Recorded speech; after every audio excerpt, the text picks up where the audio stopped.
22장의 열기관, 엔트로피, 그리고 연력학 제2법칙.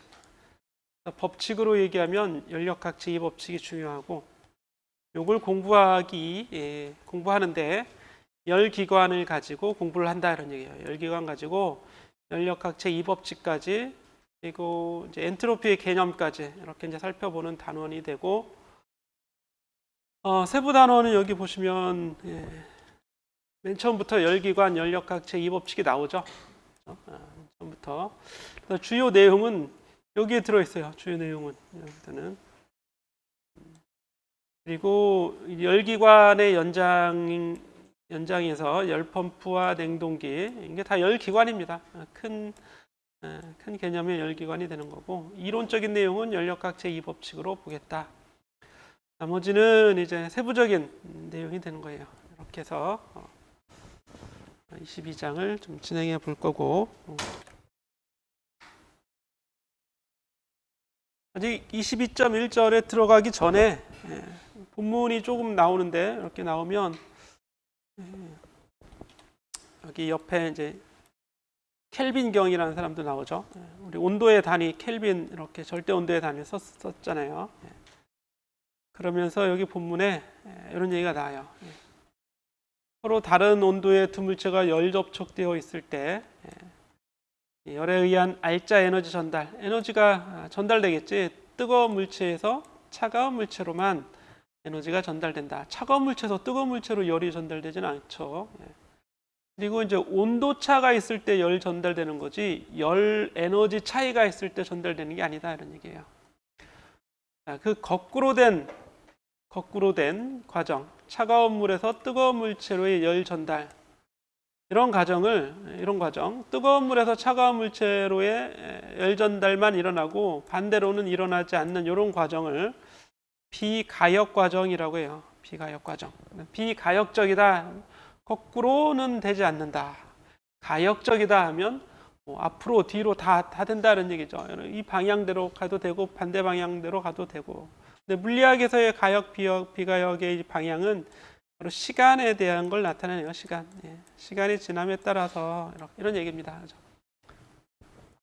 여기 고무공이 떨어지고 올라가는 것도 마찬가지고, 뭐 충돌이나 이런 것들도 마찬가지입니다. 그래서 이제 세 번째, 충돌하는 경우에 물체들이 충돌하면서 에너지 손실이 있겠죠. 에너지가 본래 가졌던, 입자들이 가졌던 에너지가 다른 에너지, 뭐 열 에너지나 또 소리나 이런 걸로 다 변환이 돼서 주변으로 흩어져 나가죠. 거꾸로 주변에 흩어져 나갔던 열이 다시 들어오면서 물체를 거꾸로 충돌시키게 하지는 않는다 이런 얘기입니다. 그래서 이런 자연에서 일어나는 이런 과정들은 비가역 과정이다. 실제 과정은, 모든 과정들은 비가역 과정이다. 그러니까 이제 이런 얘기 있죠. 공을 이렇게 튕기면 공이 튕겨져 올라갔다가 떨어지고 올라갔다가 떨어지고, 이렇게 해서 언젠가 이제 공이 멈추잖아요. 그렇죠? 마찰이나 저항 때문에 에너지가, 운동 에너지, 포텐셜 에너지가 자꾸 손실이 되는 거지. 비디오를 찍어서, 거꾸로 비디오를 찍으면 공이 저절로 막 이렇게 점점 커지는 거잖아요, 진동이. 이건 자연스럽지 않습니다. 우리가 보기에 자연스럽지 않은 건 비가역적이다. 우리가 사는 일상들도 마찬가지죠. 비디오를 거꾸로 찍으면 저녁에서 아침이 되고 이게 자연스럽지 않잖아, 이제. 뭔가 뒤로 걸어가고, 뭔가 좀 이상하죠, 그렇죠? 비가역적인 과정이 실제 우리가 살고 있는 세상에 일어나고 있다. 그런데 예를 들어서 이제 이런 것처럼 공이 튕겨져서 올라가고 이런 것처럼 저항을 최대로, 열 손실을 최대로 줄일 수 있다면 어느 짧은 시간 동안에는 거의 가역적이라고 할 수 있어요. 그죠? 짧은 시간 동안에는 한 몇 번 튕기는 경우에는 거의 높이가 똑같잖아. 그럼 비디오를 거꾸로 찍어도 이게 거꾸로 된 건지 바로 된 건지 다 정상처럼 느껴진다. 특수한 경우에는 비가역인데 가역처럼 볼 수도 있다. 그런 것도 한번 생각해 볼 수 있습니다. 자, 일단 먼저 22.1절에 열기관이라고 하는 걸 보면, 열기관.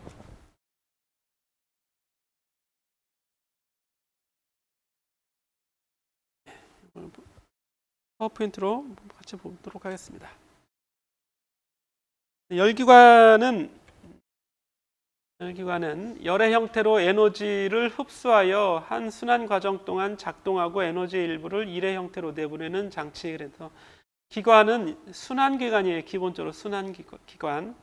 여러분들 자동차 기관이나 또는 스털링 엔진이나 뭐 이런 그 디젤 발전기나 이런 거 다 기관이잖아요. 기관, 그렇죠? 일을 하는 겁니다. 열을 받아서 일을 한다. 이 해상도가 별로 안 좋아서 저는 교재 보고 하는 게 좋을 것 같기도 합니다. 예. 물은 많지? 예. 저 본문이 되게 많잖아요. 예. 이 그림이 중요합니다. 여기서는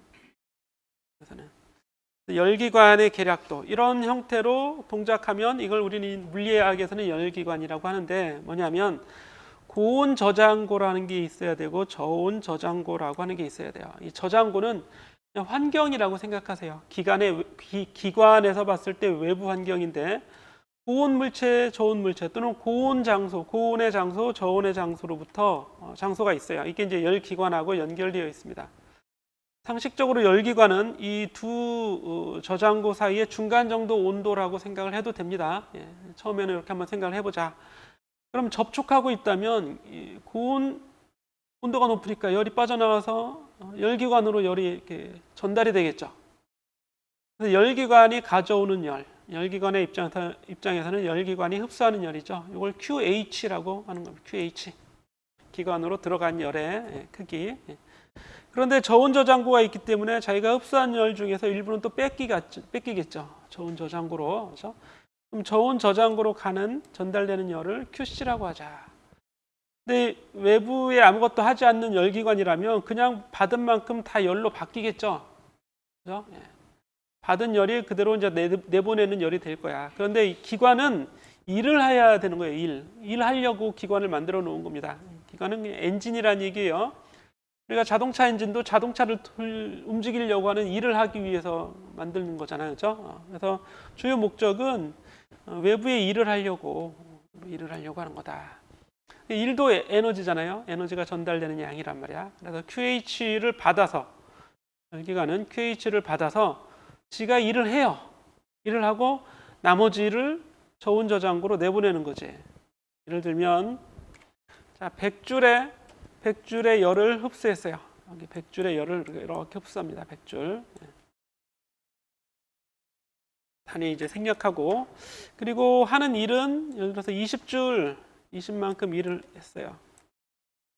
그러면 내보내는 다른 에너지 내보내야겠죠. 80을 그렇죠? 80을 저온 저장고로 80을 보내줍니다. 타당하죠, 그렇죠? 100 받고 20 일하고 남은 거 돌려주고 이렇게 되는 겁니다. 그런데 기관은 일을 하는 거기 때문에 되도록 많은 일을 하면 좋은 거예요. 100줄을 받아서 100줄의 일을 한다면 아주 훌륭한 기관이죠, 그렇죠? 더없이 훌륭한 거예요. 자기 할 일을 100%가 아니라 200% 다 한 겁니다. 그렇죠? 그런데 현실상은 그렇게 되지 않습니다. 또 이론상도 100 받았다고 100을 열을 다 일로 변환할 수는 없다. 이런 일은 일어나지 않는다. 일어나지 않습니다. 자, 그래서 그 이유를 이제 하나씩 살펴보는데 먼저 교재에 나와 있는 이런 식들을 좀 살펴보겠습니다. 이 식들은 이제 중요하니까 WENG 엔진이 하는 일이에요. QH 받아서 QC로 내보내주는 거 사이만큼의 그 차이만큼 일을 하겠죠. 100 받았어요. 80 보내줬습니다. 그럼 일했으니까 20을 일을 했다 이런 얘기죠. 20줄. 그때 이 기관의 효율이라는 걸 정의합니다. 효율은 이게 efficiency 그래서 알파벳 E로 많이 나타내요. 지가 받은 거에서 그죠? 기관이 받은 흡수한 열 중에서 얼마나 일을 했냐 이 비율을 기관의 효율이라고 합니다. 타당하죠, 그죠? 네가 가져간 것 중에서 얼만큼 일을 했어 이 기계가 이게 효율이에요. 물론 한 번 순환할 때 1회 순환 과정 한 순환 과정 동안 얘기하는 겁니다. 지금처럼 주어져 있다면 이게 20이죠, 20. 100줄을 흡수했어요. 그러면 100분의 2니까 0.2죠, 0.2. 저는 이렇게 해도 되죠. 100 받은 거 중에서 80 뺀 게 1이잖아요, 그죠? 요걸로 대입을 해도 되겠죠. 그래서 이렇게 하면 1, 숫자 1, 마이너스 QH분의 QC 이렇게도 쓸 수 있습니다. 즉 기관의 효율이라고 하는 건 흡수한 열과 방출한 열 가지고 효율을 구해낼 수 있다 이런 얘기예요. 이제 뒤에 가면 공부하겠는데 이게 바로 온도로 나오는 경우가 있어요. 온도. 고온 열원에서 흡수한 열이 아니라 그 고온의 온도. 그리고 저온 열원으로 방출한 열을 쓸 게 아니라 그 저온 열원의 온도. 이렇게 써도 돼요. 이렇게. 물론 이때는 절대 온도입니다. 그런데 이렇게 되는 경우는 가역 기관에만 이렇게 돼요. 가역 기관. 특히 이제 카르노 기관에서 그런 거예요. 카르노 기관. 그래서 22.4절인가 나오죠. 카르노 기관. 여러 가지 엔진이 있는데 그 중에서 카르노라는 사람이 머릿속에서 고안해낸 기관이 카르노 기관이에요. 이 기관은 효율이 최대로 높은 기관입니다. 효율이 최대로 높아요.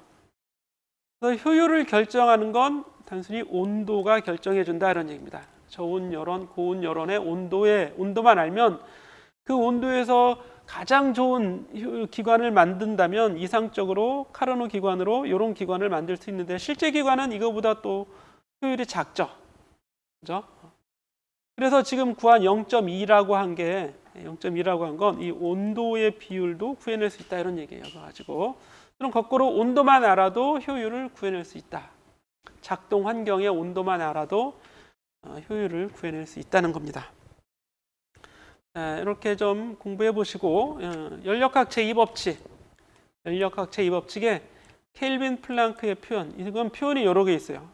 뒤에 가면 클라우지우스의 표현, 이런 사람, 클라우지우스라는 사람이 표현 한 말이죠. 한 말 정리를 이렇게 한 겁니다. 저장고에서 열에 의해서 에너지를 흡수해서 한 순환과정 동안 작동하면서, 이건 열기관을 얘기하는 거죠. 그러니까 여기까지는 그냥 열기관에서 이렇게 해석하면 돼요. 열기관에서 받은 에너지를 모두 1로 바꾸는 열기관은 불가능하다. 받은 열을 모두 1로 바꾸는 기관이라고 하는 건 효율이 1인 기관을 얘기하는 거죠. 그죠? 100% 효율. 그죠? 이런 건 있을 수 없다. 이게 켈빈 플랑크의 표현이에요. 연력학 제2법칙이고. 그런데 이 이유는 뭐냐면, 이 이유는 고온 열원과 저온 열원은 온도차가 당연히 고온이 크고 저온이 온도가 작으니까 고온 열원, 저온 열원 그러는 거죠. 그렇죠? 효율이 1이 된다면, 1이 되려면 이게 0이 돼야 되잖아요. 0이. 그렇죠? 1-0은 1이 되니까. 그치? 그 얘기는 TC가 0이 되면 돼요. TC. 저온 열원이 0이 되면 되는데 그럼 절대온도 0도잖아. 그치? 절대온도 0도는 만들 수가 없다고 그랬죠. 절대온도 0도는 있을 수가 없고, 그리고 뭐 고온이 저온보다 큽니다. 근데 저온 이 자체가 0이 될 수 없으니까 당연히 1보다 작아야겠죠. 1보다 작아야겠죠. 훨씬 작다가 아니라 그냥 1보다 작아야 된다. 이게 연력학 제2법칙이라고요. 켈빈 플랑크가 얘기했는데 열 기관을 가지고 예를 든 거죠. 열 기관에 대한 진술을 한 거예요. 자, 이렇게 하면 당연히 그런 거 아니야 라고 생각할 수 있습니다. 예. 기관은 기본적으로 이렇게 고온 열원과 저온 열원이 있어야지만 동작하는 겁니다. 고온과 저온이. 그래야지만 열을 받아서 내보낼 거 아니에요. 그렇죠? 다 고온이면 어떻게 열을 받아서 어디로 내보내? 그렇게 불가능하잖아. 그래서 기관에는 항상 고온과 저온의 열 환경이 있고 이 사이에서 기관이 동작하는 거다. 이런 얘기입니다. 당연히 연력학 제2법칙이 성립해야 되는 건 자명한 논리가 되겠죠. 예. 물론 이것도 또 자명하다고 그러면 또 의심하는 사람들이 있어. 예. 자, 첫 번째 예제가 있는데요. 어떤 열기관이 고온 저장고에서 열을 흡수했습니다. 흡수했으니까 이게 아까 그 열 저장고 메커니즘 그 계략도 그림에서 QH가 되는 거죠. 고온에서 가져온 열이 2000이라는 얘기예요. 2000줄 가져와서 일을 얼마나 했나 보니까 1500줄의 에너지를, 이 중에서 1500줄의 에너지를 저온 저장고로 방출했다는 거예요. 일을 한 게 아니라. 그죠? 2000 받고 1500 내보내준 거지. 2000을 흡수해서 1500 방출합니다. 그럼 일을 한 건 그 차이겠죠. 그 차이. 그죠? 예. 어디로 갔어요? 기관이 지가 일을 하고 500 일을 하고 내보내 준 거죠. 이렇게 되겠죠. 이렇게. 이게 바로 기관이 한 순환 과정 동안에 하는 일이 된다 이런 얘기입니다. 그럼 효율은 2000분의 500 하면 되겠죠. 2000분의 500 그래서 0.4가 됩니다. 0.4 0.25 25% 이렇게 구해낼 수 있겠죠. 이렇게 넣어도 되고 간단한 거예요. 한순환 과정 동안 열기관이 하는 일을 구하라. 500이었죠. 500 그죠? 너무 쉬운 문제입니다. 덧셈 뺄셈 자, 열기관의 일률은 얼마인가? 갑자기 뜬금없이 일률이 나오는데 이런 이제 질문이 들어온 이유는 여러분 자동차를 구매했어요. 자동차에 엔진이 몇 기통 몇 개 달려 있겠죠, 그렇죠? 속에 그러면 이 엔진이 얼마나 많은 출력을 내는가? 그래서 물리 또 공학에서는 출력이라고 합니다. 출력 일률을 출력이라고 해요. 출력이 몇 와트짜리다. 몇 마력 그러죠. 몇 마력 그죠? 여러분 이제 자동차에 대해서 관심이 많이 생길 거 아니야? 자동차 또는 뭐 기계공학 가면 뭐 모든 기계에 다 관심이 있고 전자공학과도 그렇죠. 에너지를 얼마나 소비해야 될지 이제 전자제품 만들고 이럴 때 저에너지 소비가 제일 좋은 거야 일단 그죠? 하려고 하는 목표에 일을 하는데 에너지를 조금 소비하는 게 좋은 거잖아. 출력이 낮으면 안 되고 출력은 높아야 되는데 효율이 좋아야 된다. 뭐 이렇게 여러 가지로 해석할 수 있어요. 어쨌건 간에 자동차가 예를 들어서 내 자동차는 500마력이야. 500마력. 500마력. 그냥 내 자동차는 조금 소형이어서 200마력이야. 200마력. 200마력. 이 얘기는 얘는 1초에 500 곱하기 746줄의 에너지를 소비한다는 얘기예요. 1초마다. 에너지 소비가 크다는 얘기죠. 에너지 엄청 많이 쓰네. 얘도 에너지 엄청 많이 쓰네. 그거예요. 그냥 그대로. 같은 시간 동안의 에너지를 우리가 출력이라고 하니까 500마력은 200마력보다 적어도 에너지를 2.5배 쓰는 거예요. 2.5배. 같은 거리를 가는데 아니면 같은 운행을 하는데 얘는 에너지 많이 쓰고 있다 이런 얘기죠. 500마력은. 200마력은 에너지 조금 쓰고 있어. 이런 얘기야. 그치? 좋다고 마력이 크다고 좋은 건 아니죠. 내가 그만큼 돈을 막 쓰고 있다는 얘기잖아. 그치? 자동차 운행하는데 돈이 너무 많이 들어가. 중형차, 큰 대형차 그럼 기름값 많이 들어가잖아요. 어쨌든 그래서 이런 개념 때문에 열기관의 일률 출력이 얼마인가라는 질문을 받는다고 하자. 그러면 이게 한 번 순환하는데 얼마만큼 시간이 걸리는 시간이 안 나와 있잖아요. 문제에는. 그렇죠? 시간이 안 나와 있으니까 출력을 구할 수가 없다. 그래서 시간을 주어줍니다. 시간이 주어져요. 예를 들어서 2000rpm으로 작동한다면 이 얘기는 1분에 2000번 돌아간다 이런 얘기죠. rpm 1초에 2000번 회전한다. 대개는 이제 회전기가 많으니까 회전이라고 합니다. 그러면 1초에는 몇 번? 이건 1분에 2000번이죠. 1분에 2000번. 2000 rpm은 1초에 몇 번인지 구해보세요. 1초에 몇 번인가?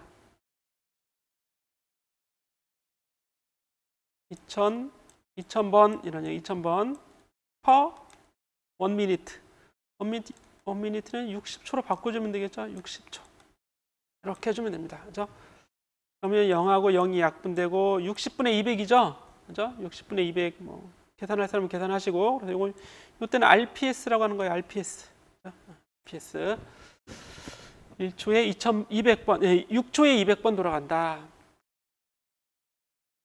이거는 F라고 하죠. 우리가 진동수 F, 초당 회전수, 기호 F로 많이 표현합니다. 이걸 거꾸로 F분의 1 하면 T입니다. T는 F분의 1 이렇게. 또는 F는 T분의 1이죠. 서로 거꾸로. T는 주기입니다. 주기. 공부했겠죠. 주기, 여기는 주기. 이거는 한 번 돌아가는데 걸리는 시간이죠. 시간. 그래서 얘를 알면 시간을 알 수 있다 이런 얘기예요. F를 알면 시간을 구할 수 있겠죠. 그럼 일률이라고 하는 건 출력이라고 하는 건 시간 동안의 일이잖아요. 시간분의 1. 시간을 F분의 T분의 1을 W에 곱해도 되고 그냥 W를 T로 나눠줘도 되고 어쨌든 이렇게 해서 구해보니까 17,000 와트가 나옵니다. 시간이 주어지면 구할 수 있다는 얘기예요. 이렇게 정리를 해보겠습니다. 단원에서는 이 단원에서는 얘 주요 논점은 얘가 아니죠. 얘가 아니라 기관의 효율 정도만 잘 구할 수 있으면 되는데 이제 보너스 문제죠. 보너스 문제. 자, 다음으로 이제 열 펌프와 냉동기라고 하는 걸 보겠습니다. 열 펌프와 냉동기는 똑같은 거예요. 열기관하고 완전 동일합니다. 완전 동일한데 과정만 반대로 하는 거예요. 과정을 반대로, 작용을 반대로. 이것도 그림에 잘 나와 있습니다. 그림 보면, 자, 얘는 이제 이름을 바꿨죠. 기관에서 펌프로. 저온 저장고와 고온 저장고 있는 건 똑같아요. 똑같고, 근데 하는 역할이 고온에서 흘러나오는 열을 흡수하는 게 아니라 저온에서 열을 강제로 빼앗아요. 저온부에서. 어쨌든 온도를 가지고 있으니까 열을 가지고 있는 거지. 이것도 여기 열을 빼앗아 옵니다. 빼앗아 오는 열을 QC라고 하는데 저절로 열이 저온에서 고온으로 가지는 않잖아. 저절로 갈 수는 없어요. 그렇죠? 그러니까 외부에서 역학적으로 일을 해줘야 돼. 이 펌프를 돌려줘야 된다고. 그죠? 손으로 돌리건 뭐 전기 힘으로 돌리건 펌프로 돌려서 열 좀 빼앗아 오는 겁니다. 저온에서. 그러면 펌프의 입장에서는 외부에서 역학적으로 한 일하고 가져온 열하고 결합되는 만큼 에너지를 흡수한 거죠. 그죠? 예를 들어서 앞에처럼 얘를 20줄의 일을 했는데 80줄의 열을 가져왔어요. 이거보다 당연히 더 클수록 좋은 거예요. 작을 수도 있고 크다고 해서 잘못된 건 아니에요.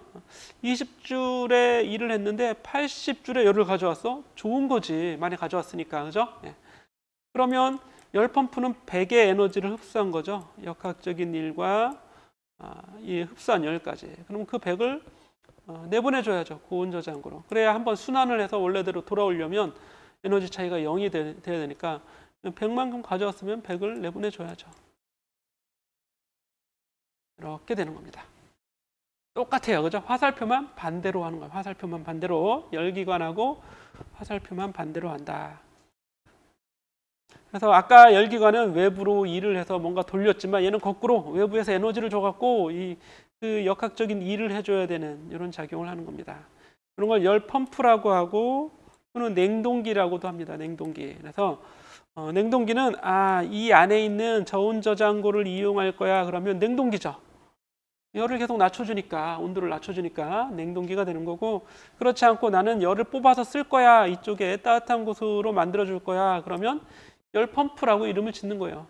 사실 동일한 겁니다. 완전히 동일한 거예요. 그리고 열기관하고도 동일한데 과정만 반대로 일어났다. 이렇게 생각하면 단원이 다른 거다. 이렇게 할 필요가 없어요. 대신에 여기서는 이 기관의 성능을 어떻게 이제 성능이 좋고 나쁜 거를 어떻게 부여하냐면 냉방용은 즉 냉동기죠. 냉동기 또는 에어컨 이런 거 다 똑같아요. 냉방용은 내가 외부에서 일을 해줬는데 20줄의 일을 해줬는데 얼만큼 빼앗아 왔어. 저온이 중요한 거라고. 저온이 관심 대상이니까 80 빼앗아 왔어. 80. 그러면 4배나 뺏어왔네. 그죠? 4가 되는 거예요. 4. 성능이 4네. 4. 그죠? 이렇게 성능 개수를 이렇게 정해요. 이렇게 정합니다. 그럼 난방용은 어떻게 정하겠어요? 난방용은 얼마나 뺏어왔든지 문제가 아니라 밖으로 따뜻한 곳으로 열을 얼마나 전해줬냐. 이게 이제 중요한 포인트가 되겠죠. 관점이에요. 관점.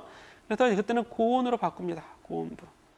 그래서 다음 페이지 가보면 난방용의 성능 지수는 W라는 일을 해줬는데 예를 들어서 20의 일을 해줬는데 고온부에 100이나 전달해줬네. 그러면 5가 되는 거죠. 그 일에 대해서 얼마나 열을 빼앗아오고 전해주는가 이런 개념으로 성능 지수를 결정한다고요. 이렇게 이런 건 이제 되게 이제 공학자들이 이런 지수, 성능 지수에 관심을 가지는 겁니다. 공학자들이 여러분 다 공학자잖아요, 그죠? 하지만 어쨌든 이런 정의만 좀 알아두시면 되고 나머지는 다 똑같다. 똑같다. 넘어가겠습니다. 같은 거니까 완전히 같은 거니까 얼음 만들기. 냉동기가 있죠. 열기관의 반대 동작. 5예요. 5. COP 값이 5라는 얘기는 냉동기는 저온 그 환경이 중요한 거니까 W의 5배의 열을 빼앗아 온다 이런 얘기죠. QC가 OW라는 얘기예요. 그죠? OW. 이런 얘기입니다. 이 냉동기를 가동하면 500W의 전력이 소모됩니다. 즉, 요거를 시간으로 나누면 한 번 시간 어떤 시간으로 나누면 그게 500이라는 얘기예요. 500. 1초당 500줄 이런 얘기입니다. 1초당 500줄. 자, 이 물이 0도씨의 얼음으로 오는데 얼마나 시간이 걸리겠는가? 그러면 시간을 했으니까 시간은 여기서 구해주면 되겠죠. 여기서 그렇죠? 예, 이렇게. 자, 그래서 일단 기관이기 때문에 이게 W가 아니라 QC죠. 얼음을 얼리는 건 저온부에서 일어나는 일이잖아요. 저온부에서 얼음이 오는 거니까 QC를 얼마나 가져가야 되는가, 얼마나 빼앗아야 되는가 이런 얘기죠. 0도씨의 얼음 물이 얼마나 들어있어요? 여기 있네요. 그죠? 20도씨인 500g의 물에서 열을 빼앗아 오면 0도씨의 얼음이 된다 이런 얘기예요. 그럼 과정이 두 단계가 있는 거죠. 일단 물의 온도를 낮춰줘야겠죠. 20도씨 물에서 0도씨 물로 온도를 낮춰줍니다. 그리고 얼려야 되니까 0도씨의 물을 얼음으로 바꿔줘야죠. 0도씨 얼음으로 바꿔줘야 돼요. 이렇게.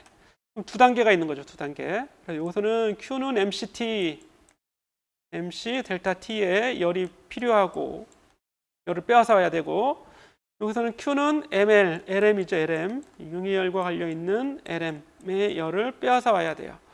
이거 두 개를 더해서 QC가 되는 거죠.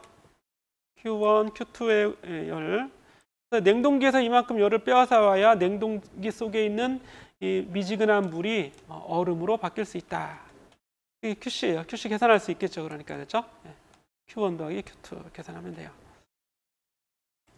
자, 그리고 이제 성능 지수가 나와 있으니까 성능 지수는 COP라고 하면 COP는 일을 해줬어. 냉동기한테 일을 해줬을 때 QC만큼 가져오는 이게 5잖아요. 5. 그죠? 주어져 있으니까. 그럼 W는 또 시간은 여기서 시간은 500W 분의 W 해주면 되겠죠. 500W 분의 W. 근데 W는 여기 QC, W는 5분의 QC네요. 그죠? W는 5분의 QC. 그래서 집어넣으면 T분의 W는 5분의 QC. 이렇게 구한 거예요. 시간이 구해집니다. 이렇게. 또는 이렇게 넣어도 되고. COP를 곱했다는 얘기예요. 여기서 5죠. 5P가 된 거예요. 그죠? 이렇게 된 겁니다. 그래서 시간을 구할 수 있으니까 QC만 구해서 넣어주면 되겠죠? QC 지금 Q1 더하기 Q2니까요. 그리고 P는 500으로 주어져 있었잖아요. 이런 과정입니다. 그래서 구해봤더니 두 단계 MC 델타 T하고 LM의 두 단계에 500W 성능지수 5 어떤 시간이 나옵니다. 83초나 걸려야 이 냉동기는 물을 얼음으로 만들어줄 수 있다. 실제는 더 걸리겠죠. 이거는 이상적인 냉동기지. 여기 있는 물이 있어요. 물이 담겨져 있는데 열을 빼앗아 주면 물이 얼을 거 아니에요. 근데 실제 냉동기는 어떻겠어? 주변에 열이 이렇게 들어올 수도 있겠지. 단열이 완벽하지 않기 때문에. 그죠? 실제는 시간이 오래 걸리고 게다가 이 냉동기는 카르노 냉동기예요. 이런 냉동기를 카르노 냉동기라고 합니다. 이론적인 효율이 가장 높은 냉동기입니다. 실제는 더 높겠죠. 더 낮겠죠. 그래서 시간이 더 오래 걸리겠지? 더 오래 걸리겠죠. 이렇게 이제 예제 문제 이렇게 풀어보시면 되고, 두 번째로는 이제 가역 및 비가역인데 연습 문제를 또 우리가 문제를 너무 안 풀면 또 안 되니까 연습 문제에 가서 한번 연습할 거 한번 해보겠습니다. 문제가 몇 개 없네요. 그죠?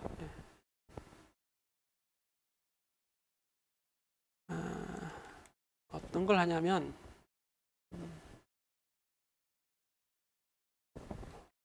쉬운 거 해봅시다. 쉬운 거. 그냥 열기관만 해보죠. 2번 해보세요. 2번. 이거 너무 쉽네요. 지금 한번 해보세요. 열기관이죠. 열기관.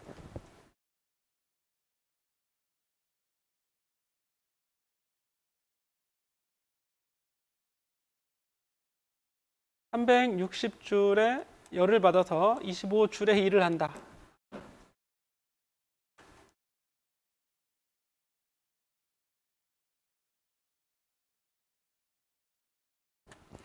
네, 22장의 2번 연습 문제.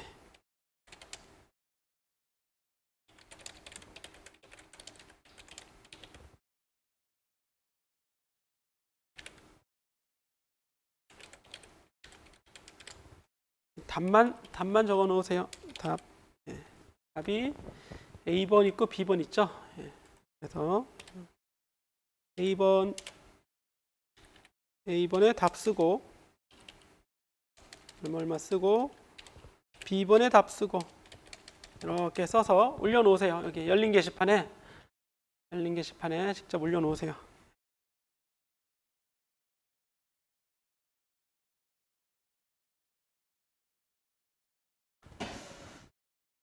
너무 쉬우니까 빨리빨리 올려놓으세요.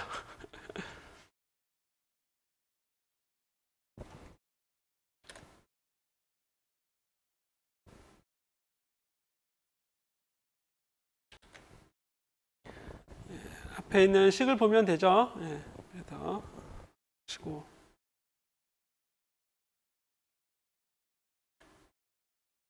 해도 되겠지?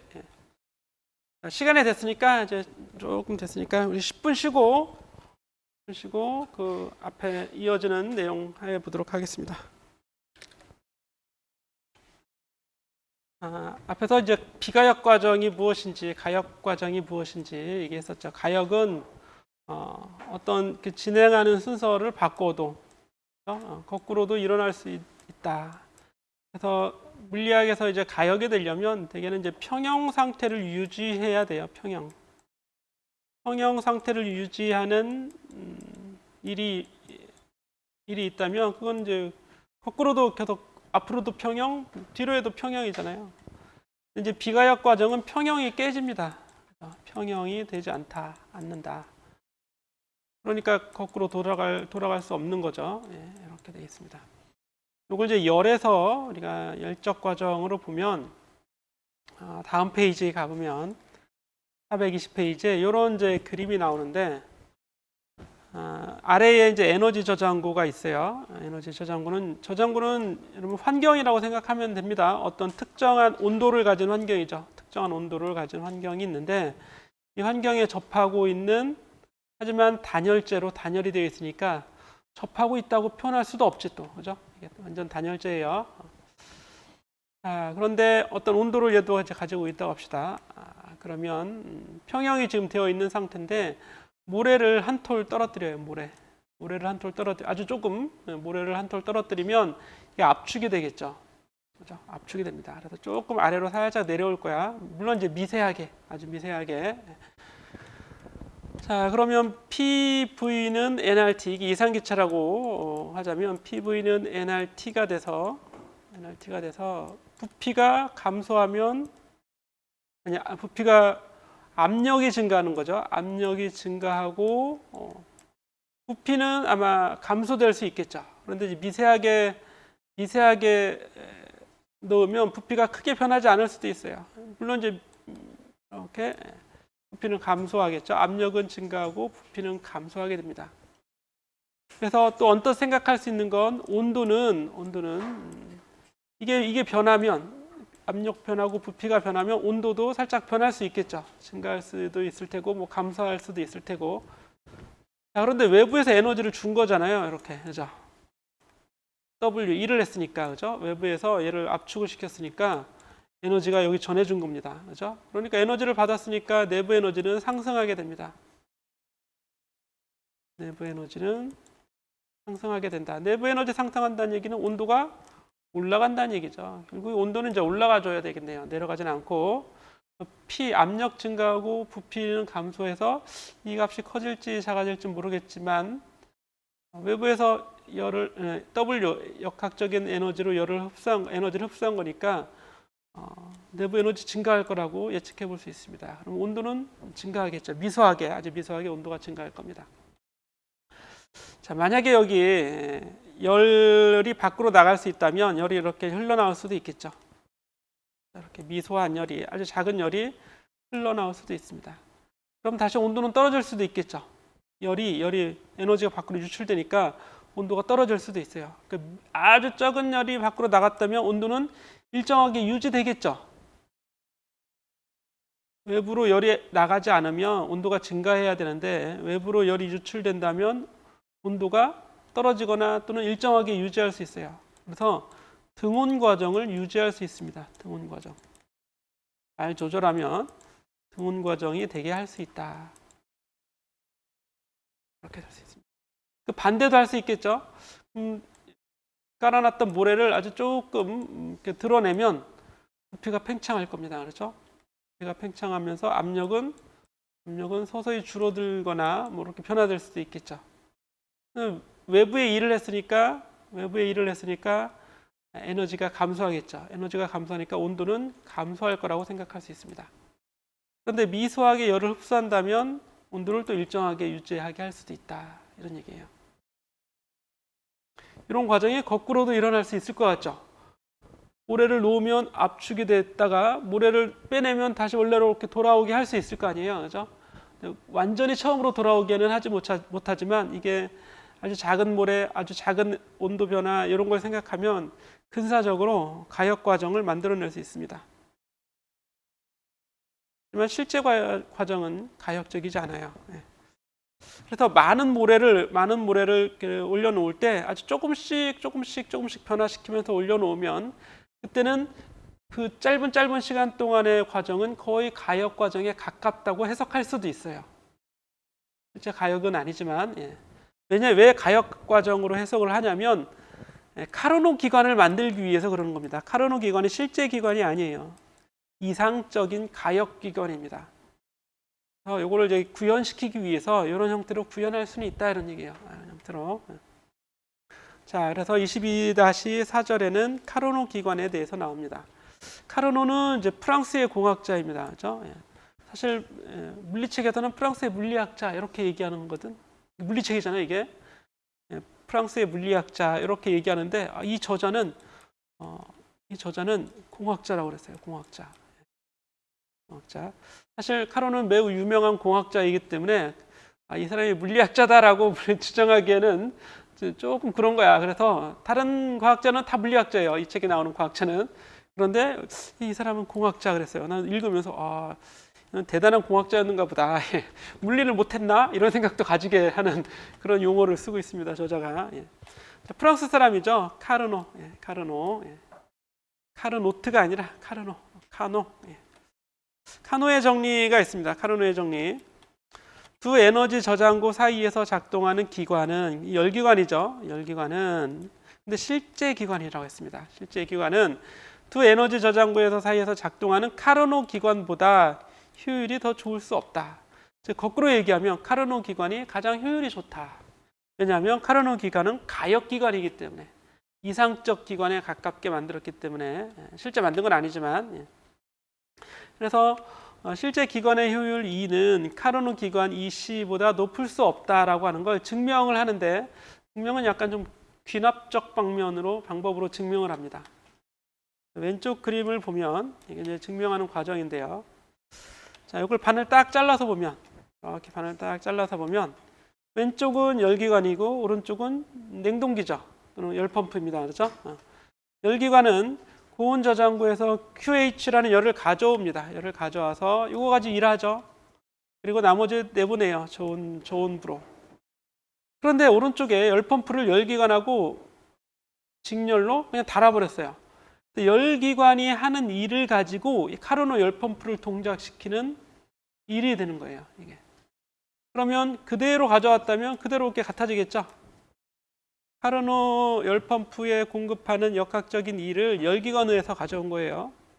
그러면 얘는 QC를 흡수해서 QHC를 내보내겠죠. QCC를 흡수해서 QHC를 내보내는데 이게 효율이 좋으려면 이만큼이 되면 되죠. 이만큼. 그래서 이 비율이 같으면 돼요. 비율. 꼭 같을 필요는 없어요. 그래서 QCC하고 QHC의 비율이 QC하고 QH의 비율과 같으면 둘 다 카르노 기관이에요. 하나는 카르노 기관, 하나는 카르노 냉동기, 뭐 카르노 열 펌프 이렇게 얘기합니다.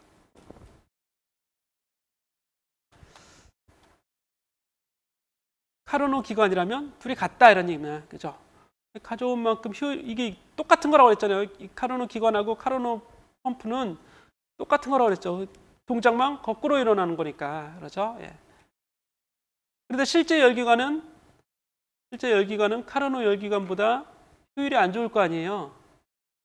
효율이 안 좋다는 거를 효율이 안 좋다 이게 아니라 QH하고 QC의 비율이 카르노 기관보다 다르다라고 얘기하는 거예요. 그렇죠?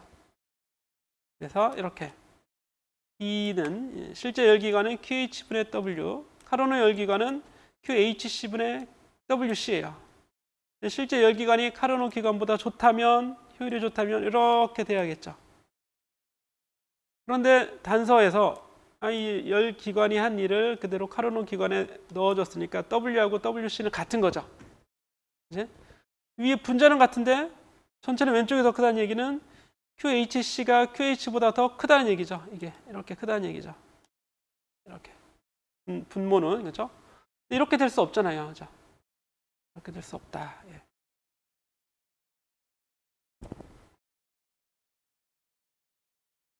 QHC가 더 클 수 없다. 그림해 보세요. 이게 얘보다 더 클 수 있냐? 없죠, 그렇죠? 예. 예를 들어서 100을 가져왔어요. 100을 가져와서 20을 1회 했습니다. 그럼 80 내보내겠죠. 그럼 20 가지고 20을 그대로 카르노 열 펌프를 동작시키면 이게 카르노 기관이 아니라 합시다. 이게 카르노 기관이 아닌데 얘가 80을 가져왔어요. 그죠? 그럼 80보다 더 많이 가져갈 거 아니에요. 그렇게 100을 가져갈 거죠. 80을 가져오고 20으로 줬으니까 100보다 더 클 수가 없을 거 아니에요. 100 이상이 될 수가 없다. 예. 그죠? 100 이상이 될 수 없겠죠. 에너지 20 더하기 80을 내보낼 수밖에 없으니까. 이건 왼쪽은 카르노 기관이 아니라고 했을 때 카르노 기관이 아닌데 그보다 더 큰 열을 가져올 수가 없다. 그래서 카르노 기관보다 효율이 더 좋을 수는 없다는 걸 귀납으로 증명을 합니다. 예. 이렇게 증명하지 않아도 돼요. 뭐 다른 방법이 있는데 뭐 아직 여러분들이 다음 장을 그렇게 깊이 공부하는 게 아니기 때문에 엔트로피를 가지고 공부하면 할 수 있는데 엔트로피로 하지 않고 지금은 열기관의 계략 열기관의 동작 원리 가지고 얘기하는 거죠. 결론은 뭐예요? 그냥 카르노 기관의 효율이 제일 높다. 그럼 카르노 기관은 어떤 기관이냐? 카르노 기관의 동작을 여기 나타냈어요. 이렇게 이런 과정으로 동작합니다. 이런 과정. 그림으로 보면 이게 복잡하죠? 잘 모르겠어요, 그죠? 네. 이게 그래프로 이렇게 표현하면 돼요. A를 시작이라고 하자면 열기관의 동작 물질이 이상기체이기 때문에 PV 도표로 많이 나타냅니다. PV 도표. A 상태에서 B 상태가 되고 B 상태에서 C 상태가 됐다. C에서 D로 오고 D에서 다시 A로 와요. 근데 오른쪽으로 가면 부피가 커지는 거잖아요. 그죠? 네, 부피. 그래서 A에서 B, B에서 C로는 팽창입니다. 팽창. 한 번 팽창, 또 한 번 팽창하고 이제 압축하겠죠? 압축하고 압축해서 원래의 상태로 돌아오는 거죠. 그래야 기관입니다. 기관은 순환하는 거잖아요. 순환. 한 바퀴 돌아서 다시 돌아오는 거다. 예. 그런데 A에서 B로 갈 때는 TH, 고온의 일정한 온도를 유지하면서 A에서 B로 갑니다. 그래서 이거는 등온이에요. 등온. 일정한 온도를 유지하면서 팽창하는 거고, B에서 C로 오는 거는 온도는 떨어져요. 고온에서 저온으로 B에서 떨어집니다. 그런데 이때는 단열이에요. 단열. 열 차단이 됩니다. 단열. 그래서 앞에 그림에서 모래를 넣고 이렇게 하는 거에서 그 과정을 둘로 나누는 겁니다. 온도가 일정하게 팽창한 다음에 그 다음에는 단열을 시켜요. 그럼 온도가 떨어지겠죠. 팽창하면서 열을 차단하면 팽창을 하는데 가지고 있던 에너지는 그대로 되니까 온도가 떨어지게 된다는 얘기예요. 부피가 커지니까 온도가 떨어진다. 예. 등온 팽창, 단열 팽창했다가 등온 압축합니다. 여기 다시 등온 과정이죠. 일정한 온도를 TC를 유지하는 등온 압축하고 그 다음에 다시 또 단열 압축합니다. 그래서 등온 단열이 계속 반복돼요. 그리고 팽창 압축 이렇게 반복하는 겁니다. 이런 기관이 바로 카르노 기관이 되는 겁니다. 이거를 이 그림에서는 이제 이걸 기관의 모습을 가지고 보여주고 있죠. 일단 먼저 등온 팽창하려면 에너지를 흡수해야 돼요. 그렇죠? 등온이면서 팽창하면 연력학체 1법칙 보세요. 내부 에너지 변화량은 Q 더하기 W였죠. 는 Q 더하기 W. 온도는 일정하니까 요거는 0인 거죠. 요건 0. 그런데 팽창해야 되니까 W는 Q, 여러분 책에서는 이게 Q 더하기 W, W가 마이너스가 되잖아요. 그렇죠? 팽창했을 때 외부에서 하는 일을 기준으로 생각하면 마이너스입니다. W가 마이너스. 그럼 Q는 플러스여야겠죠. 같은 크기의 플러스. 둘을 더해서 0이 되는 거니까. 그래서 팽창할 때 등온 팽창하면 열을 흡수합니다. 열을 흡수해요. 흡수하는 열을 QH라고 한 거지. H. 근데 두 번째 과정은 이 열을 차단해요. 열이 못 들어오게 차단하면서 계속 팽창하는 거죠. 한번 팽창하고 있으면 뭐 쉽게 표현하면 가속도가 있다 이렇게 생각해도 돼요. 가속도가 있어서 팽창하고 있는 중간에 열을 딱 차단했어요. 그래도 계속 팽창은 어느 정도 일어날 수 있겠죠. 그래서 단열이면 이제 Q가 0이 되는 거죠. Q가 0이 되면서 팽창하면 팽창은 역시 마이너스 1을 하는 거죠. 그럼 온도 떨어져야겠죠. 온도가. 그래서 고온에서 저온으로 팽창하면서 온도가 떨어지게 되는 겁니다. 등온 팽창, 단열 팽창. 온도는 여기서만 감소. 그죠? 그래서 온도가 감소, T가 감소 이렇게 되겠죠. 고온에서 저온으로 온도가 감소해서 이런 과정 하나 지나가고 똑같이 이제 거꾸로 일어나는 겁니다. 거꾸로. 온도는 일정하면서 다시 등온 압축합니다. 압축하면 열이 밖으로 빠져나가죠. 등온 압축하면. 그리고 열 차단한 상태에서 계속해서 압축이 되겠죠. 압축이 되고 온도는 다시 올라가게 됩니다. 압축하니까 온도가 올라가겠죠. 그래서 처음 온도로 뜨거웠던 온도로 다시 돌아오는 거예요. 이런 과정을 되풀이 한번 이렇게 돌아가는 걸 1순환, 한번 순환한 거라고 할 수 있습니다. 이때 흡수하는 열, 고온 열원에서 흡수하는 열이 QH가 되고 저온 열원으로 내보내는 열이 QC가 돼요. 이 사이에서는 온도가 바뀌어요. 여기는 고온이 빨간색이죠. 고온부가 접촉했다가 이때는 저온부가 접촉하는 겁니다. 고온부 뜨거운 곳에 접촉했다가 차가운 곳에 접촉하는 거예요. 그래서 열 흡수하고 열 방출하고 1-QH분의 QC 이게 효율이 되겠죠. 효율. 그런데 카르노 순환의 경우에는 이 열의 비율이 온도의 비율과 같아요. 절대 온도의 비율과 같습니다.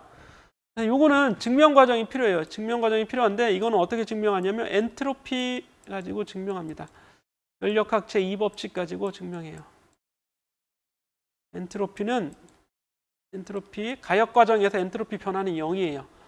가역 과정에서 이게 지금 카르노 가역 과정이죠. 가역 과정에서 엔트로피 변화가 0이 됩니다. 이 식을 쓰면 열에 접합하는 고온부, 저온부의 열에 흡수, 방출하는 열의 비율이 곧 절대 온도의 비율과 같아집니다. 이게 숨어 있어요. 책에 얘기를 안 했으니까 이게 왜 그러냐 이제 갑자기 열을 온도로 바꿔 쓸 수 있네. 열이 온도가 아니라 이 비율이 같다는 얘기입니다. 비율. 그래서 이런 걸 넣어서 결과적으로 계산하면 온도만 알면 저온부, 고온부의 온도만 알면 그 카르노 효율을 계산할 수 있고 이 카르노 효율이 이론상 모든 발전기에서 발전기가 하나 뭐예요 지금 기관이죠. 기관 두 온도 고온과 저온에서 작동하는 두 온도에서 가질 수 있는 기관의 최대 효율이 되는 겁니다. 이론상 최대 효율. 실제는 이거보다 작다. 예.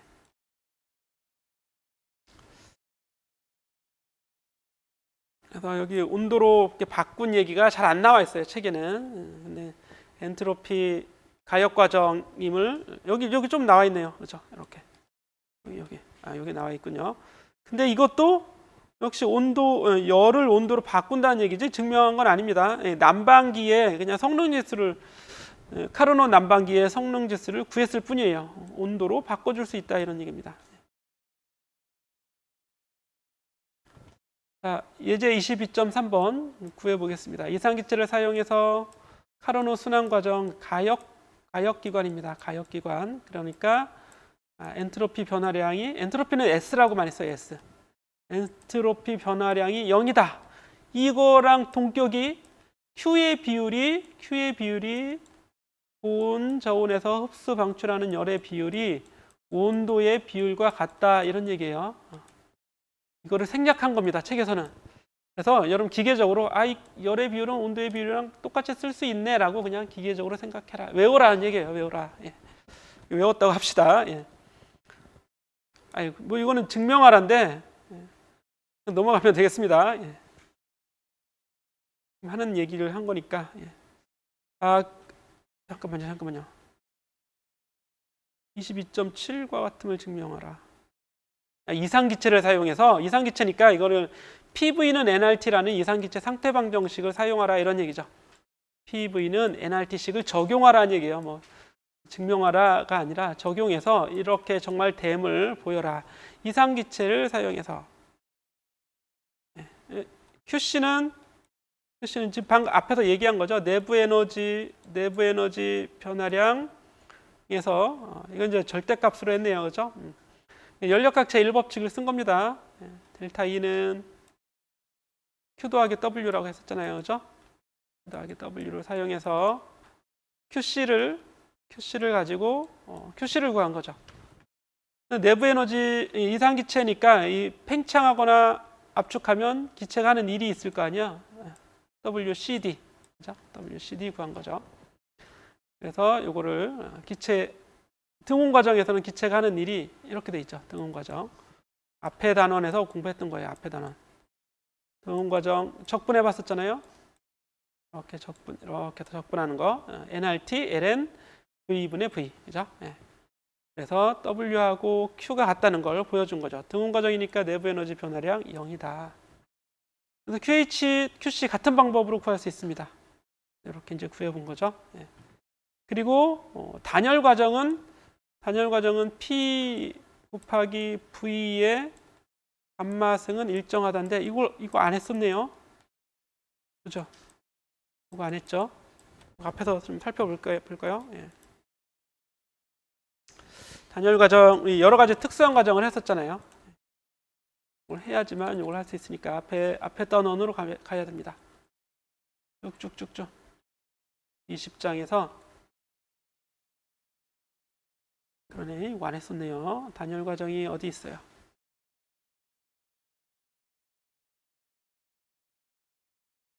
아, 21장에 나오는 거구나. 21장. 우리가 아예 안에서 건너뛰어서 단원을 단열 과정에 가보면 이게 쉽지가 않은데 그냥 외우는 수밖에 없겠네요. 여러분들은. 여기 21.4절에 이건 하고 갔어야 되는데 21장 빼먹자고 했으니까 그래도 좀 보겠습니다. 이상기체 연력학체 1법칙하고 연력학 1법칙이랑 이상기체를 같이 식을 같이 쓰는 거예요. 그런데 단열 과정이면 Q가 0인 거죠. 그럼 델타 E는 Q 더하기 W니까 그대로 W가 되겠지. 이런 식을 적용하는 겁니다. 이상기체가 하는 일 nRT, ln, P 이렇게 집어넣은 거죠. 그래서 그 과정이에요. 그리고 이 단열 과정의 경우 이상기체의 단열 과정이니까 단열 과정에서 이 내부 에너지 변화량은 이렇게 쓸 수 있어요. 이건 이제 앞에 단원에 나오는 거, 이 단원에 나오는 건데 안 했으니까 여기 이제 몰 비열이라고 하는 게 있습니다. 몰 비열. 이거는 이제 이 단원을 하는 수밖에 없어. 이걸 하려면. 그러면 또 벗어나는 거기 때문에 그냥 외워둬야 돼요. 결과적으로 쭉 내려가면 이걸 이제 적분을 합니다. PDV, VDP 미적분을 통해서 변수 분리하고 적분하면 이런 식이 나오게 돼요. PV 감마는 일정. 그래서 감마는 뭐냐면 CV 등적 몰 비율분의 등합 몰 비율이에요. 무슨 말인지 모르겠죠? 예. 무슨 말인지 모르겠어요. 그래서 여기서 집어넣어서 구하면 되고 P는 V분의 nRT잖아요. 그걸 다시 여기다 집어넣어요. P는 V분의 nRT를 P에다 집어넣으면 그러면 VT만의 식으로 바꿔 쓸 수 있죠. 이렇게 하면 이렇게 써도 돼요. PV의 감마 마이너스 1제곱은 일정하다. 이렇게 해도 됩니다. 이걸 쓴 거예요. 이거를. 그래서 여기 하던 예제로 다시 돌아갑니다. 의외로 복잡하네. 예. 그래서 단열 과정과 등운 과정을 이상기체 상태로 다 바꿔주는 거예요. 이 에너지를 가지고 쓰는 게 아니라 여기 V, T, PV 이런 거 가지고 바꿔주는데 압력도 이제 최대한 없애준 거죠. 압력을 부피나 온도로만 또 바꿔준 거예요. 그러면 TV 가지고 다 얘기할 수 있다 이런 얘기입니다. TV 텔레비전 TV 가지고 여기 온도 V 압력도 안 쓰고 되도록이면 다 줄여서 얘기할 수 있는데 그렇게 해서 해봤더니 QH분의 QC가 TH분의 TC가 되더라 이런 얘기예요. 되게 복잡한 과정인데 결과적으로 우리가 앞에서 그냥 외우자고 했던 거예요. 시험에 안 냅니다. 이런 거 시험에 안 내고 이제 근데 이런 거 보면 괜히 이제 못 지나치는 사람들이 있잖아. 이거 왜 이렇게 나왔는지 알고 싶어. 그렇죠? 의심증 많은 사람들, 그렇죠? 확인 좀 해보려고 하는 사람들. 그러면 이런 식으로 확인하면 된다 이런 얘기입니다. 자, 그리고 이제 5절로 가요. 5절은 엔트로피. 새로운 용어죠, 엔트로피. 이미 알고 있는 사람들도 있어요, 그렇죠? 엔트로피. 되게 어떻게 알고 있냐? 되게 엔트로피가 뭐냐? 그러면 나오는 답이 다 뻔해요. 무질서도.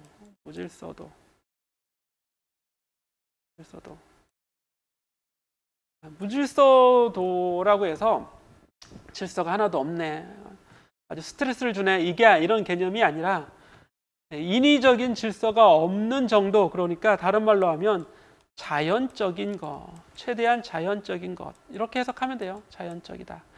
그럼 자연적이라는 것도 이상하지. 사람의 입장에서 자연적이라는 얘기는 내버려뒀다 이런 얘기예요. 될 대로 되라. 될 대로 되라. 내버려 둔 거지 될 대로 되라라고 해서 막 힘을 주는 게 아니다 이런 얘기입니다. 이거 엉망으로 내가 만들겠어 이런 무질서도가 아니라 그러면 거꾸로 질서도가 있는 거예요. 내 힘이 들어갔잖아요, 그죠? 아무런 힘도 들이지 않는 이런 걸 얘기하는 겁니다. 자연적인 거. 얼마나 자연적이냐 이런 얘기입니다. 엔트로피가 크다. 엔트로피는 값이 있어요. 이건 값이. 엔트로피가 1이야, 10이야, 아니면 0.1이야, 얼마야 라고 하는 건 뭐예요? 얼마나 자연적인 정도냐, 얼마나 질서가 안 잡혀 있는 무질서도냐, 인위적인 게 얼마나 안 들어가 있냐 이런 얘기입니다. 인위적이라서 꼭 그게 또 사람만은 아니에요. 사람하고 무관한 거예요. 사람하고 무관하게 다 정의할 수 있는 겁니다. 이렇게 얘기하면 이상하죠. 이거 어떻게 값을 도대체 어떻게? 그래서 이 엔트로피나 이런 걸 이제 얘기한 사람들의 아까 켈빈이나 뭐 볼츠만이나 이런 열에 대해서 연구한 사람들. 그래서 엔트로피가 뭔지를 자 카드로 설명해요. 카드로. 카드 보면 자 왼쪽 A번 이 카드는 어때요? 10 J Q 카드 잘해요? 카드 숫자는 읽을 수 있죠. J가 11이에요. 11. Q가 12. K가 13. A는 14라고 해야 되나? 0이라고 해야 되나? 14라고 합시다. 14. 굳이 숫자를 부여하면 이렇게 되는 거예요. 그래서 이거 보면 10, 11, 12, 13, 14. 숫자가 차례대로 또는 차례대로는 아니어도 다 들어있죠. 연달아서. 그렇죠? 카드를 내가 5장 딱 집었는데 이렇게 숫자가 연달아 있을 확률은 정말 적죠. 그죠? 카드를 하는데 이런 값이 나왔다. 그러면 우리가 잭팟이 터졌다. 그러잖아요. 그렇죠?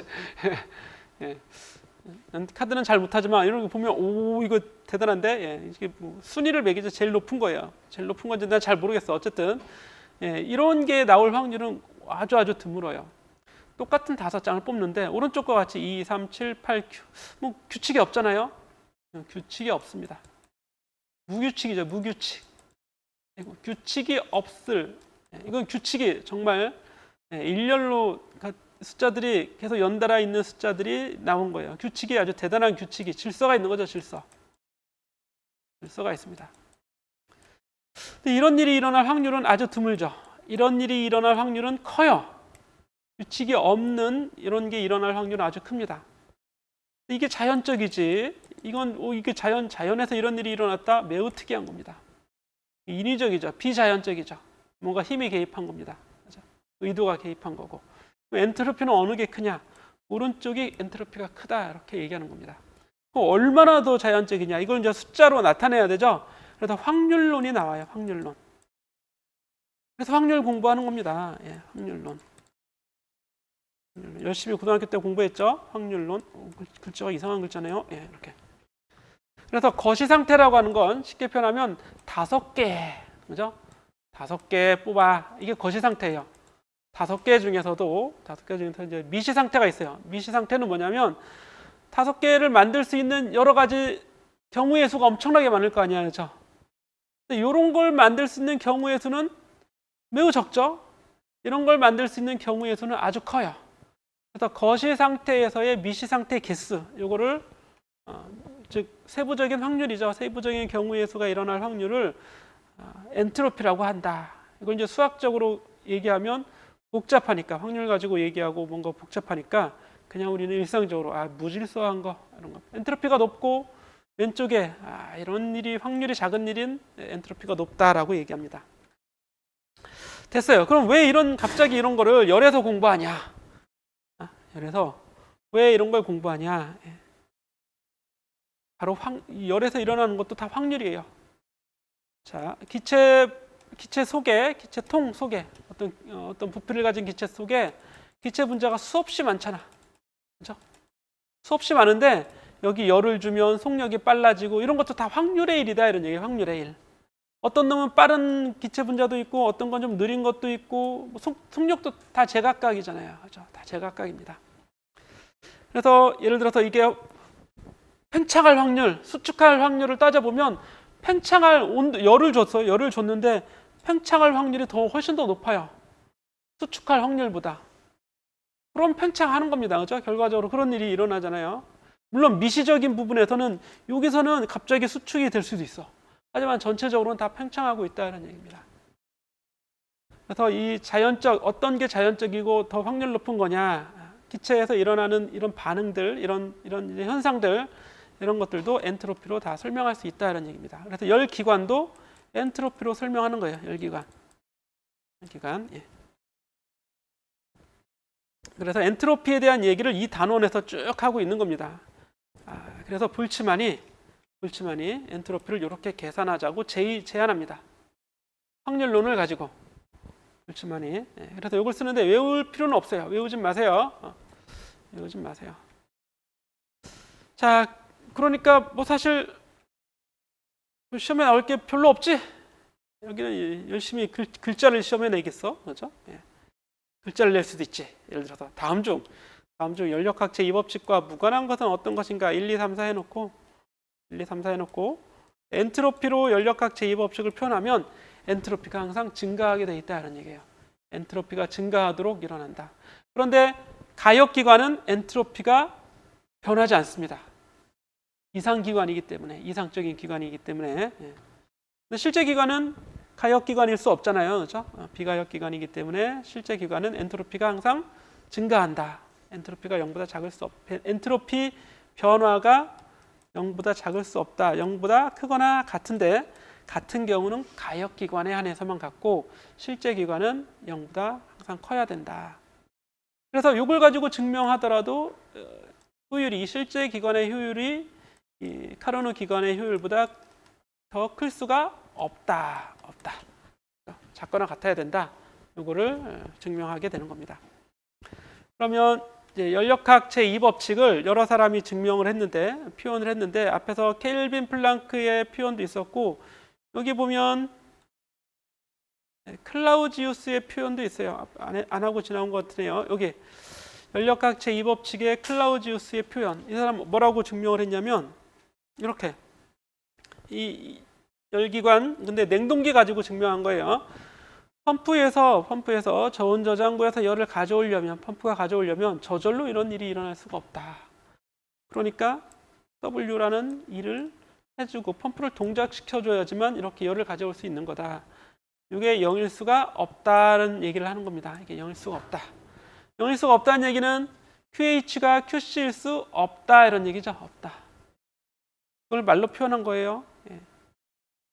열 기관 냉동기에서 한물체 열의 형태로 한물체에서 좀 더 고온에 저온에서 고온이죠. 저온에서 고온으로 열을 저절로 이동시키는 건 불가능하다. 저절로 이동시키는 거, 즉 W가 0이면서 0인 것은 불가능하다는 얘기죠. 그림으로 설명했던 거예요. 이거를 클라우지우스는 냉동기로 표현했고 냉동기 가지고 얘기했고 앞에 켈빈 플랑크는 열기관 가지고 나타낸 겁니다. 똑같은 얘기를 다르게. 그래도 우리는 철석같이 같은 말이다 알아듣는 거죠. 엔트로피 가지고 얘기해도 마찬가지고 엔트로피는 엔트로피는 감소할 수 없다. 감소할 수 없다. 아이고 S라고 얘기했죠. 이때는 엔트로피는 감소할 수 없다. 또는 증가하거나 유지돼야 되는데 유지되는 가역기관 빼고는 다 증가돼야 된다. 이런 얘기예요. 우리가 살고 있는 이 세상은 어때요? 우리가 살고 있는 이 세상은 하나의 어떤 열적 공동체죠. 우리 우주에 들어있는 열은 에너지 보존된다면 전체 에너지는 변함이 없겠죠. 그럼 이 안에서 뭐 행성이 폭발하고 뭐 운행을 하고 뭐 별 폭발해서 별이 만들어지고 우주가 없어지고 막 그래도 무슨 일이 일어나더라도 다 자연적인 거잖아요. 그죠? 자연적으로 일어나는 거죠. 그럼 엔트로피가 증가하겠어요? 감소하겠어요? 시간이 지남에 따라서 엔트로피는 항상 증가하게 돼 있습니다. 실제 기관이 실제잖아요. 실제. 그죠? 우리 별이 아니라 우리 우주는 실제 우주잖아요. 실제 우주. 그죠? 엔트로피가 증가하도록 되어 있다. 엔트로피가 무질서한다는 얘기는 예를 들면 이런 거죠. 어떤 방 안에 기체가 있어요. 네, 여기 경계가 있습니다. 경계가. 한쪽은 뜨거워요. 온도가 높아요. 한쪽은 차가워요. 그죠? 문을 열어놓으면 어떻게 되겠어요? 온도가 일정해지죠? 열평형이 일어나잖아요. 그죠? 평형이 아니었는데 평형으로 바꾸는 게 자연스러워진 거지. 방이 하나 있어요. 방이 하나 있는데 갑자기 구획이 나눠지면서 왼쪽은 뜨거워지고 오른쪽은 차가워져요. 이런 일이 일어나지 않죠. 엔트로피는 엔트로피 이게 더 자연스러운 게 엔트로피가 높아지는 거죠. 그래서 불평등하거나 평형이 깨져 있는 상태에서 평형으로 잡혀져 가는 과정이 엔트로피가 증가하는 과정이라고 생각해 볼 수 있습니다. 우리 우주는 어떻게 되겠어요? 태양이 있는 곳은 뜨겁고 주변은 차갑잖아요. 그죠? 그럼 나중에는 어떻게 되겠어요? 태양에서 열이 다 나와서 주변으로 다 빠져나가겠죠? 태양이 사라지겠지? 뜨거운 태양이 없어집니다. 주변이 똑같이 온도가 변해야 되니까. 그럼 나중에 우주는 어떻게 돼요? 우주는 차가워지게 됩니다. 왜냐하면 우주의 에너지는 별에만 그죠? 별이 있는 곳에 높은 온도만 있고 나머지 다 우주의 온도는 매우 낮잖아요. 근데 시간이 지날수록 어떻게 된다고 했어요? 이게 평형이 돼요. 그죠? 하지만 별이 차지하고 있는 에너지는 우주의 공간에 비하면 매우 작습니다. 그러니까 쉽게 표현하면 태양 에너지가 우리 태양계로 다 퍼져나간다면 이 전체가 다 차가워질 거 아니에요. 태양이 없어질 테니까. 부피가 워낙에 크니까. 그래서 우주는 파국에 이른다. 파국론이 나와요. 우주 파국. 그래서 이걸 가지고 우주는 멸망하게 돼 있다. 이렇게 이제 주장하는 사람들이 있어. 너무 비약하는 거지. 만약에 이렇게 되려면 수십억 년의 시간이 흘러야 될지도 몰라요. 수백억 년이 흘러야 될지도 모르고. 시간이 얼마나 흘러야 될지 우리는 알지 못합니다. 거의 무한에 가까운 시간이 흘러야 될 수도 있고. 근데 이걸 몇 년도에 우리는 우주 파국한다. 물리에서도 엔트로피 증가의 법칙이 나와 있다. 이렇게 이제 주장하는 이상한 사람들이 있는데 언젠간 이렇게 될 수 있겠죠? 이론에 의하면 그렇죠? 그런데 과연 언제가 될지 그리고 정말로 이렇게 될지 이런 걸 좀 생각해 볼 필요는 있습니다. 철학하는 사람들이 많이 생각해요.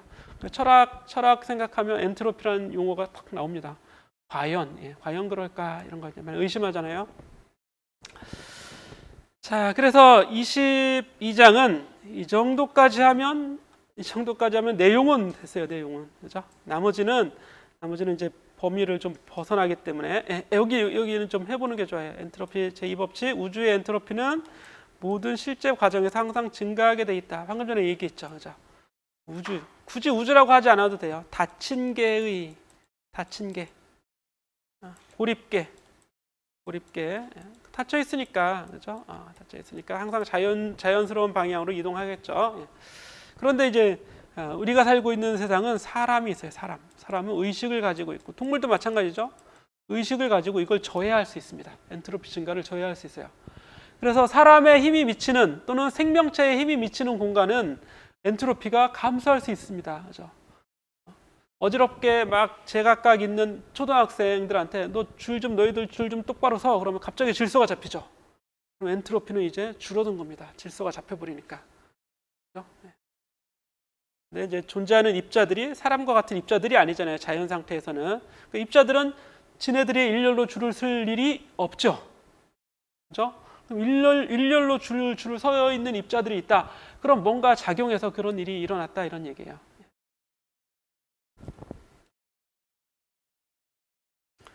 문제를 하나 풀어보겠는데요. 문제를 풀어보는데 요거 한번 18번.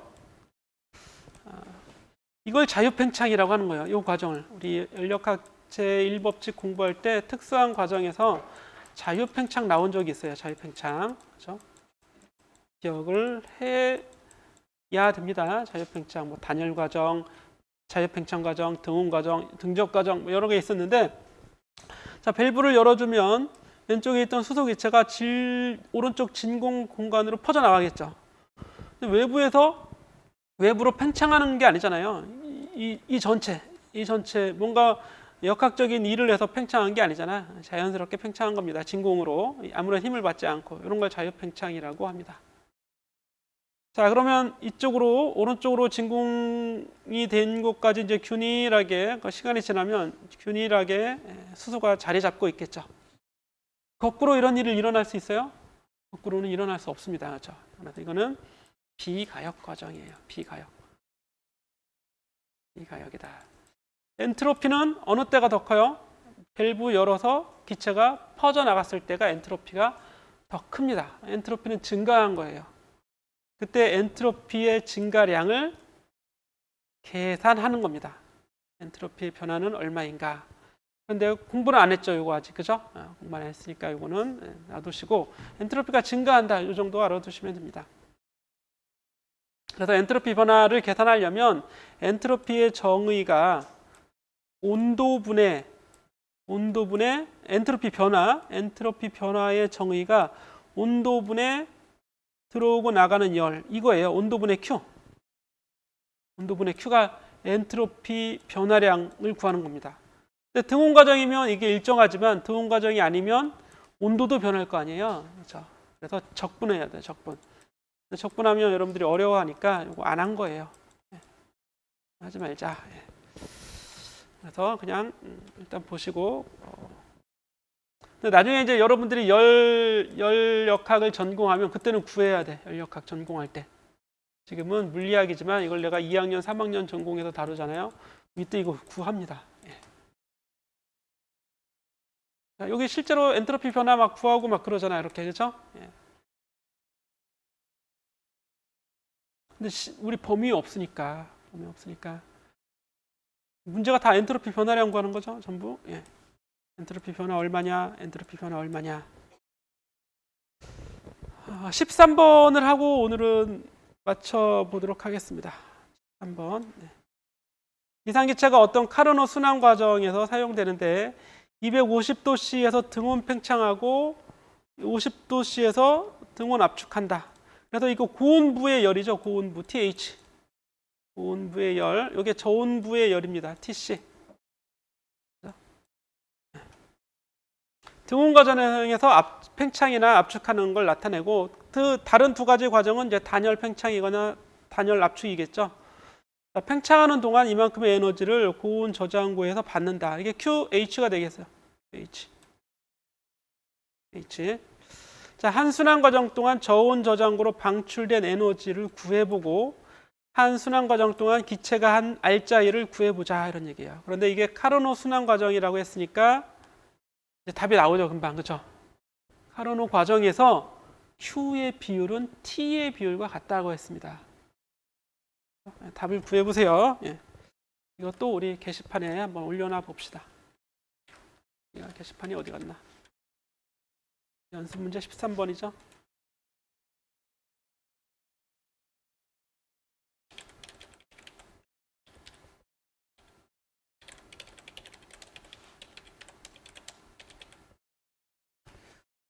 A, B, A 얼마 예. B의 답 뭐뭐 이렇게 얼마 이렇게 해서 올려놔 보세요. 댓글로 올려놓으세요. 댓글. 예. 지금 문제 자체가 어렵지 않죠. 예. 시험도 쉽게 나와요. 이렇게. 예. 근데 전혀 공부 안 하면 당연히 어렵겠지. 아무것도 모르면. 예.